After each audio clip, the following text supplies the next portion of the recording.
Hello guys, bersama saya lagi dalam Alright Nopot Channel. Masih lagi hangat diperkatakan di media sosial sahabat-sahabat semua. Apabila hari ini hari terakhir sidang Parlimen bersidang, MP Machang ditidurkan daripada Parlimen selama 6 bulan. Jadi kita harapkan dalam masa 6 bulan ini, MP Machang ini bolehlah melakukan tanggungjawab beliau di Parlimen Machang, di kawasannya sendiri. Ya, kerana sibuk menfitnah, sibuk menyebarkan, sibuk menghasut sahabat-sahabat semua, sehingga mungkin beliau lupa. Jadi inilah masanya, masa yang terbaik untuk MP Machang ini berhikmat buat masyarakat di Parlimen Machang. Dan menarik juga sahabat semua, saya ingin membawakan anda bagaimana YB Azalina, Menteri Undang-Undang, menyekolahkan ahli-ahli parlimen daripada Perikatan Nasional, ahli-ahli perikatan daripada PAS, daripada Bersatu. Dengan begitu hebat mereka memusingkan segala fakta, penipuan mereka semasa berhujah. Ini jawapannya sahabat semua, bagaimana dalam masa yang pendek ini YB Azalina mematahkan segala hujah mereka dan menyebabkan ahli parlimen Machang ini digantung untuk 6 bulan mendatang. Jadi, saya ingin membawakan anda untuk melihat dan juga menonton ucapan ataupun hujah terakhir ya daripada YB Azalina berkaitan dengan penggantungan MP ataupun ahli parlimen Machang ini. Saya nak jemput menteri. That's it. Period. Saya nak jemput menteri. Silakan. Tan Sri, saya ucap terima kasih. Tan Sri, bawa peruntukan mana ni? Tan Sri bertindak bawa peruntukan mana, saya tanya. Itu. Baik, dengar menteri. Dengar tu. Tan Sri, saya ucap terima kasih pada semua lah membagi pandangan. Sebenarnya proses kita ni dalam sistem berparlimen ialah konsep immunity yang kita ada. Tapi disebabkan immunity, hukuman kita juga ialah hukuman yang diberi oleh kita di dalam dewan ini. We are judged by our peers. Itu sebabnya proses ni diwujudkan dalam standing order. Saya terima kasih pada Bangi lah menyebut tentang peranan daripada pegawai pada EPF tu, memang dia dilihat sebagai pegawai kerajaan, tak dinafikan. Keduanya dalam standing order 44. Permohonan kita pada hari ini macam kata Tan Sri Speaker ni pernah kita lakukan kepada ramai ahli-ahli parlimen.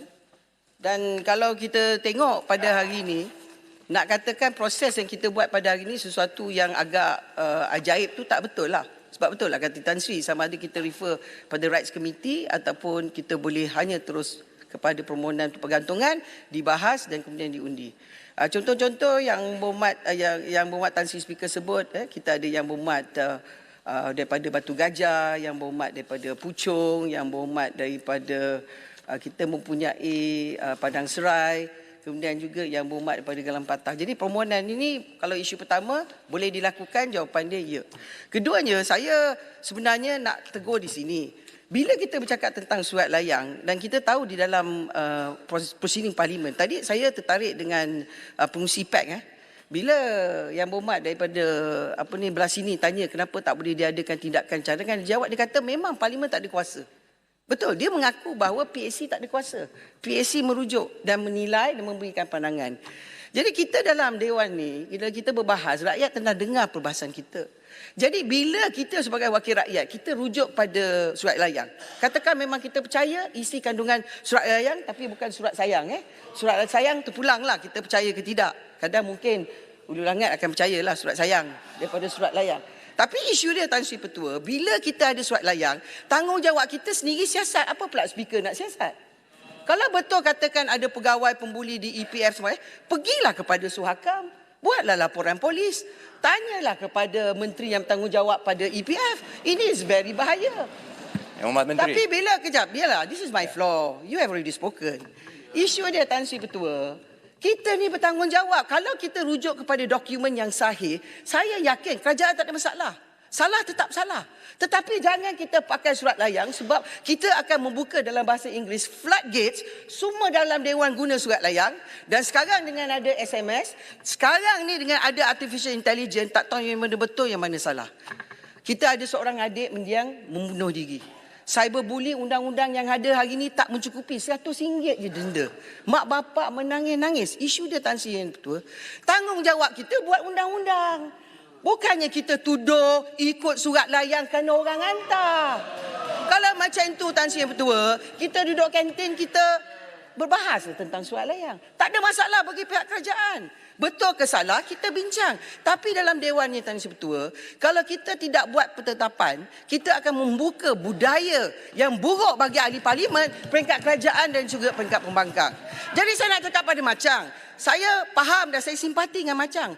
Tapi Macang, sebelum saya duduklah Macang tadi saya dengar tadi ramai-ramai bercakap, saya bukan apa, saya memang betul-betul bila saya tengok dalam perbahasan kita, memang kita memang marah, kita jemu, kita benci, itu tak masalah. Kita ni ahli parlimen. Tapi kita kena bercakap dengan fakta. Kalaulah Macang minta maaf atau Macang kata, okey macam ni, saya mungkin silap, saya dapat, saya tak percaya, tapi saya nak tanya, betul ke tidak? Tak ada masalah. You qualify your statement. Tapi dia duduk, benda tu viral, macam parlimen endorse kepada apa yang Macang cakap. Siapa yang membela pegawai kerajaan kat luar tu? Siapa yang membela dia? Keluarga dia, adik-beradik dia? Hanya kerana kita yang berhormat, janganlah kita berkelakuan seolah-olah ini kita melebihi undang-undang.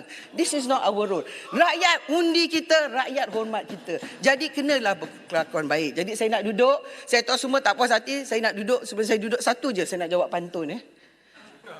Jangan dibuka pintu luka. Jika dibuka ikan meluru. Jangan suka mencari salah. Salah kita baiki dulu. Tan Sri Yang Bertua, saya mohon disokong. Terbaik sahabat-sahabat semua. Itu dia satu hujah menarik ya daripada YB Azalina Othman, sahabat-sahabat semua. Jangan, saya tertarik dengan kata itu. Jangan hanya kerana kamu adalah ahli parlimen dan bertindak lebih daripada undang-undang. Terbaik sekali kenyataan itu.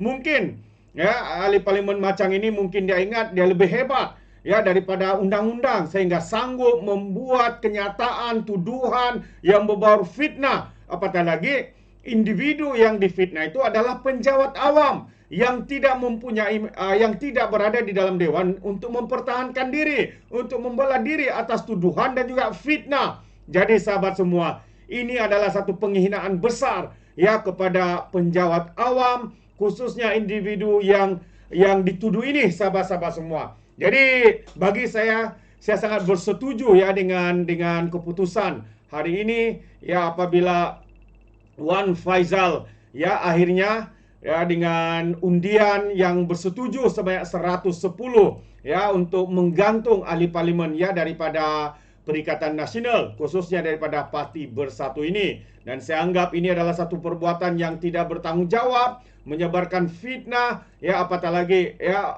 penjawat awam itu yang menjadi mangsa kepada kerakusan politik mereka. Hanya kerana apa sahabat semua?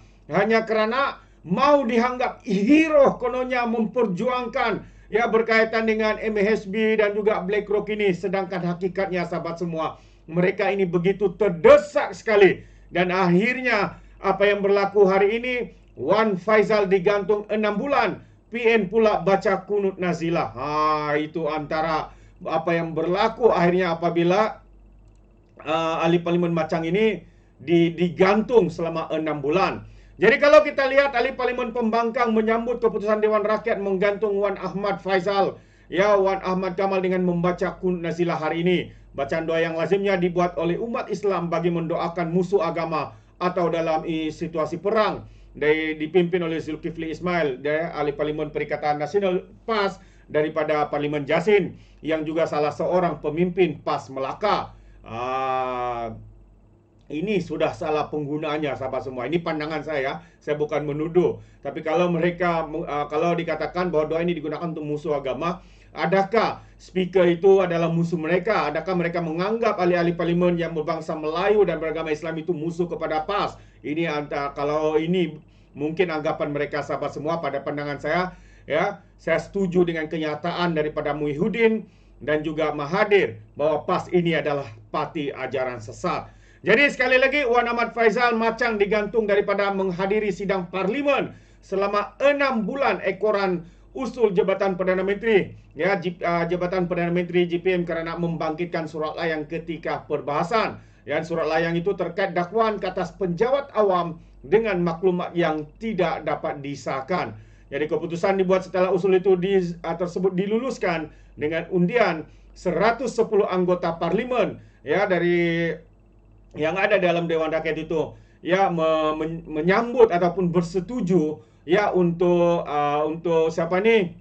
Untuk Wan Faisal ini digantung, dan seramai 63 ahli parlimen yang lainnya menentang, dan kebanyakan mereka itu adalah daripada pihak pembangkang. Adakah pembangkang ini bersetuju dengan tindakan daripada Wan Faisal ini yang menyebarkan fitnah ya, yang membuat tuduhan melulu yang tidak terbukti kesahihannya hanya ya dengan menggunakan surat layang yang dia sendiri pun tidak pasti dari mana datangnya, adakah benar atau tidak, sahabat-sahabat semua.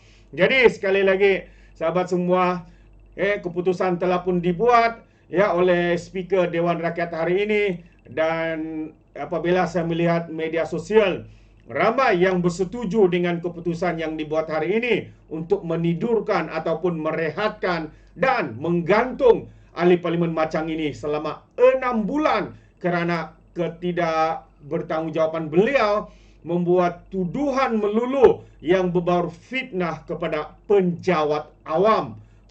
Apatah lagi nama itu disebut di dalam Dewan Rakyat, sahabat-sahabat semua. Jadi bagaimana pandangan anda? Adakah anda setuju atau tidak dengan keputusan untuk menggantung, menidurkan, merehatkan ahli parlimen macam ini? Anda boleh berikan komen anda di dalam ruangan komen. Jadi terima kasih. Izinkan saya untuk mengundurkan diri, dan seperti biasa peribahasa mengatakan tapapun kangkap dua ton keinginan. Dalam bahasa Melayunya tepuk dada tanya selera. Sekian saja daripada Alright Nopod Channel. Kita berjumpa lagi. Bye bye.